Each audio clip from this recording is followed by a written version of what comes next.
Alors l'enfant d'après, pourquoi on l'appelle l'enfant d'après au fond? Moi je trouve que c'est une bonne formulation, parce qu'il vient après un enfant qui est mort, et ça veut bien dire qu'il est déjà inscrit dans une histoire, cet enfant qui vient après, et qu'il va falloir tenir compte de cette histoire, et qu'on ne va pas pouvoir la gommer. Oui, leurs destins sont intimement mêlés. Et cet enfant qui arrive après, il arrive dans un contexte particulier, oui, un contexte de chagrin, de douleur, de colère aussi, de violence. Il arrive dans tout ça. Donc c'est pas facile quand il va arriver. Mais en même temps, si on a pu aider les parents déjà au moment de la mort de l'enfant et pendant la grossesse, tous ces sentiments violents, toutes ces émotions vont être métabolisés et vont permettre justement que son accueil se fasse beaucoup mieux.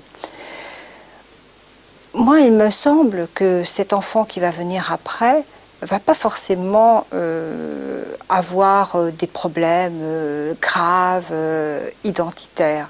Si on permet aux parents de pouvoir penser aussi à l'enfant qui est mort précédemment, c'est-à-dire de s'autoriser à penser que peut-être c'est le deuxième enfant, celui-là, ou le troisième enfant, qu'il a sa place, une place différente certes, mais bien distincte.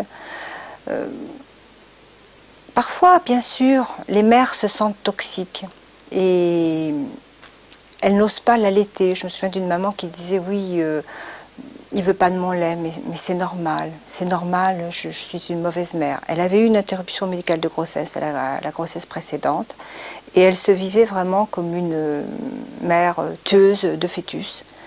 D'ailleurs, pendant un certain temps, elle n'osait même pas approcher les femmes enceintes. Elle avait peur de créer un malheur, enfin d'être maléfique, quoi.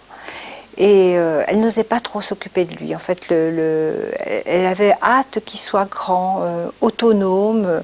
Elle se sentait mauvaise, toxique. Enfin, vraiment, c'est le terme qu'elle employait.